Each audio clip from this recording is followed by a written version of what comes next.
Hello everyone, I'm so excited to be coming to you with the third part of my little what I learned from each Sex and the City character. But first, before we begin, I want to encourage you all and ask that you all first hit the like button. That's easy. Just click on that like button real quick. And then the next thing I want to ask you to do is hit the subscribe button. Then a little bell icon is going to pop up and I want you guys to hit that. And as you watch the video, once you complete the video, maybe even leave a comment. Let me know what you think. Let me know what other topics you would like for me to cover, because this is a general YouTube channel where I talk about any and everything.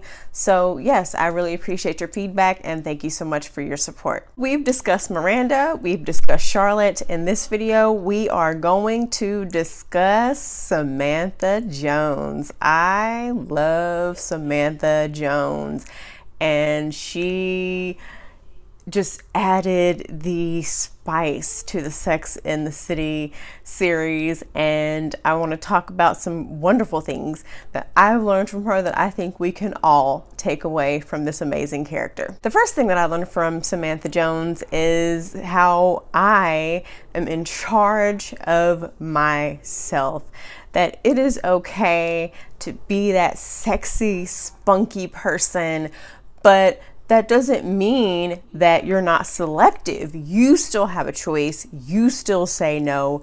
You still set the boundaries, and you're not living in a world where boundaries means we're matronly and we're quiet and reserved and we shrink ourselves and we lack confidence. We can be proud. We can be bold. We can dress how we want to dress, and we shouldn't be judged for how we dress, because Samantha Jones, she had a very sexual way of dressing, but oh, I can't talk. Samantha Jones dressed very provocatively, but she was also a very smart businesswoman who owned her own PR and management firm that was super successful. So you can't judge a book by its cover. I know that there are people who judge me and they look at me and assume that I'm some bubblehead, but I've authored 2 books. I'm the founder of Badassery Unfiltered that I just started, and I'm an actress and I have written screenplays, and there's so many other things that I have done. So she's going into my next point, she's taught us that you cannot judge a book by its cover. Just because a woman is dressed a certain way, you can't look at her and make assumptions about how she is as a person. Whether you dress conservatively, whether you dress vintage style or sporty style, you can't look at the way someone dresses and then say, I have this person pegged. I know what type of person they're going to be, because she proved us wrong in every aspect of that by dressing provocatively, expressing herself, but still being an in control, competent, successful entrepreneur. And that's one of the things I love about Samantha Jones. One of the next things that I love about Samantha Jones and that I learned from her is we need to be aware of how our bodies work. I don't care what religion you believe in, whether you believe that you should wait until after marriage, whether you don't believe in that. You need to know how your body works. There are enough YouTube videos, books, and doctors for you to be able to educate yourself on your reproductive organs, how they work, what pleases you, how to use them. That's also important. Like I said, regardless of what you believe, and if you say you want to wait till after marriage, you still want to know how to, please your husband. So I think that every woman needs to be empowered in a way that she knows what it looks like down there, how it works, when something doesn't feel right, when she needs to go to the doctor, how often she needs to go to the doctor, just how what's going on down there.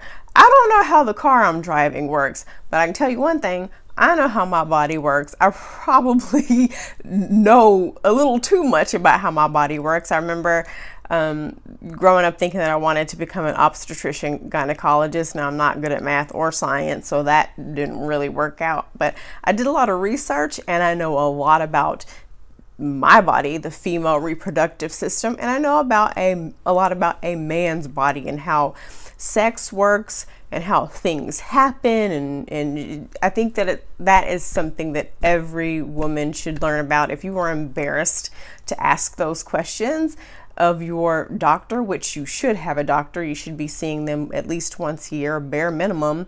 If you're embarrassed to ask your doctor those questions, like I said, you can look at YouTube videos in the privacy of your own home. There are books you can order on Amazon that can explain these things to you. I'm sure you got a girlfriend, a best friend somewhere that can tell you a little bit about something.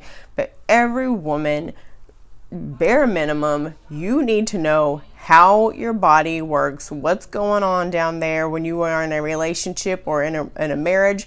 Whatever you believe, you need to know what feels good. You need to know what pleases you. You need to know just sex in general. I feel like that's such a taboo thing for women to take control of and talk about, because if a woman is empowered and she talks about sex, everybody all of a sudden, ruffles their pearls and gets a little worried, and, guys kind of raise their eyebrow. But I feel like that's super important and empowering for a woman to be able to know her body and take control of it and know how sex works. You know how to make a cake, you know how to make a grilled cheese sandwich, you need to know how to do the hot and heavy hula dance. You need to know how that works. You need to know how you work and how the other person works as well. I know for me, just being honest, in my past, I've heard some ridiculous things from guys that I used to date about how my body works, which how the heck are they going to know? They didn't even know how their own body worked, and I feel like that's why a lot of unwanted pregnancies, I'm not going to say all, but I feel like that's why a lot of unwanted pregnancies happen, because you have a lot of young girls who are just believing this random stuff made up by the guys that they're dating, or maybe neither one of them know. So they're going into sex blindly, and then boop, a baby pops up or some kind of disease pops up because they don't know about protection. They don't know about how their bodies work. I've been friends with people who we would talk about certain things, and I would discuss something about the female body, and she would look at me like, what? That's crazy that as women, we don't know how our own bodies work. It is 2020.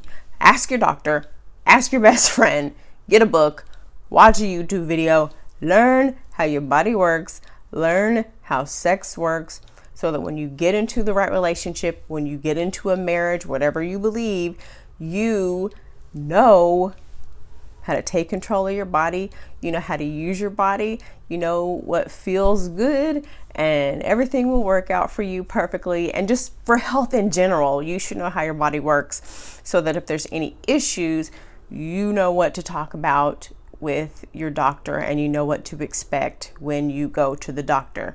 How'd you guys like my sex talk? The next thing I learned from Samantha Jones is how to be an intelligent businesswoman. She just seemed to balance everything so well in her life, and she was so organized at doing what she did, and she did everything that she did well within that business. It was not a mess. There was not chaos. She knew her clients. She knew what her clients wanted. Everything was very much organized. Everything was very much in order. And we as women, as people in general, should follow that business model. She knew when to not mix business and pleasure, although in some episodes that did happen. But for the most part, she ran a very successful business because she knew what the heck she was doing. So do your research, stay organized, expect excellence of your employees, and just, I can't push this enough, know exactly what it is that you're doing and what it is that you're talking about, and you will be super successful. The next thing that I learned from Samantha is being honest. She was honest. She did not like children. She really wasn't this mushy gushy emotional person. She was honest with her friends all the time. Just me being fully honest, other than my children, I don't really like children. I'm not a children type person. I don't like kids' birthday parties. Don't ask me to babysit your kids for you, because I'm going to tell you no. I am not a kid person outside of my very own kids, who are actually teenagers, and they are, self-sufficient at this point. All I have to do is pay the bills and feed them, and they're pretty much good. Make sure they get here and there because they're not driving yet. So many times as women, we have to love kids. We have to want more children. We have to be nurturing. And some people just are not. And that's perfectly okay. I know it's annoying for me. I'm still fairly young, and I'll hold somebody's baby because they'll be showing me their baby that they just had or whatever, and people will be like, oh, does that make you want to have more kids? And I'm like, not really, but this baby is cute though. She's given us permission as women to not want all the traditional things that are expected of us to want. And there was one episode where she was talking to Carrie about what life is like without children. And she said, well, you can travel, there's freedom. I don't remember specifically, but she was saying that you don't have to have kids in order to have an amazing, happy life. And even more so, you have more freedom. And I actually discourage people from having children. I'm a mom of two. I know, like most women who have children, that it's amazing and it's super duper rewarding. I know there was a thunderstorm last night and both my kids slept on the floor in my room, and we stayed up all night playing trivia games and asking each other random questions and making jokes, and that's super fun. But there are so many days when it is tough being a mom, and when they were much younger, I couldn't do all the fun things that my friends were doing because I was at home taking care of my kids. Not that that wasn't rewarding, but you have limitations on your life now. You can't just run to the store and do whatever you want to. You now have kids you have to look over. You can't just pick up and move to Alaska because it's something that you've always wanted to do. You now have kids to consider, and you have to transfer their schools and transfer their doctors and, do this and do that. So I love the fact that she forced women to really think about a life without kids. And that's perfectly okay to not want a traditional life, and that if you don't have what everybody else is having, that's perfectly okay. Right now, I'm constantly growing, evolving, and changing. I'm not really a marriage person. That's not really something that I'm looking for right now in this particular season of my life. And I'm one of the last of my friends to still be single. And I'm happy for people when they get married, but I've seen some of my actor friends get in arguments with their husbands because they have to go 3 hours away or to another state for an audition, but their spouse is like, well, I thought you were going to spend time with me, or I don't understand why you're doing that, or, I don't understand, you're taking this way too seriously. And acting is important to me, and anything that gets in the way of that, unless it's my kids, gotta go. I'm not having a discussion with anyone about why I'm traveling to an audition or if I'm taking this so seriously. Heck no. I think as women, far too long, we have been the ones willing to give up our dreams and our goals and the things we want to cater to being that perfect girlfriend, to being the perfect wife. And I think that is unfortunate, and I think that it needs to stop. We will drop everything, quit everything to move across country for a guy, and it's expected for us to be the ones to do that, but rarely do you see a man being willing to drop everything, quit everything to pick up and change his life to adapt to the goals and dreams of what a woman wants to do. And I think that it's time that either it becomes an even playing field, or we wait for relationships until after we're established in our goals, and we get rid of this mindset that we're going to miss out on the perfect person unless we don't just take somebody and settle down right now.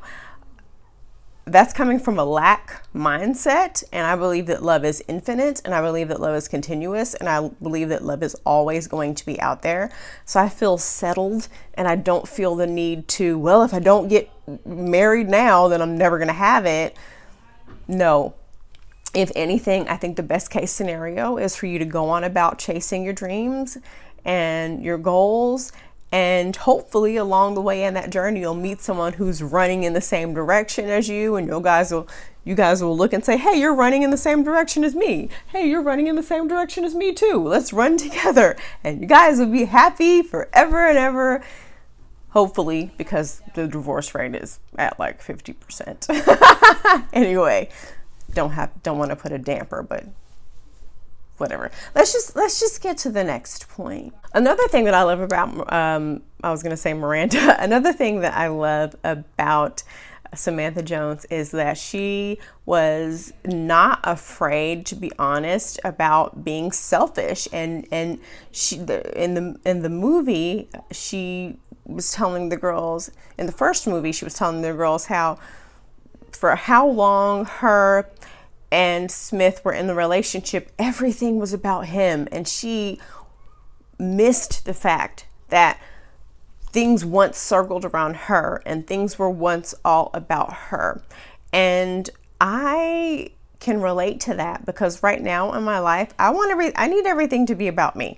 I don't want to focus on having to support somebody else's career. I'm still new to the game. I'm still learning. I'm trying to establish myself. I really don't have time at this point to, okay, I have an audition on Friday, but that's the day of the premiere of your movie. So now I can't go to my audition. So now it's up in the air and we're arguing. We're trying to decide what to do.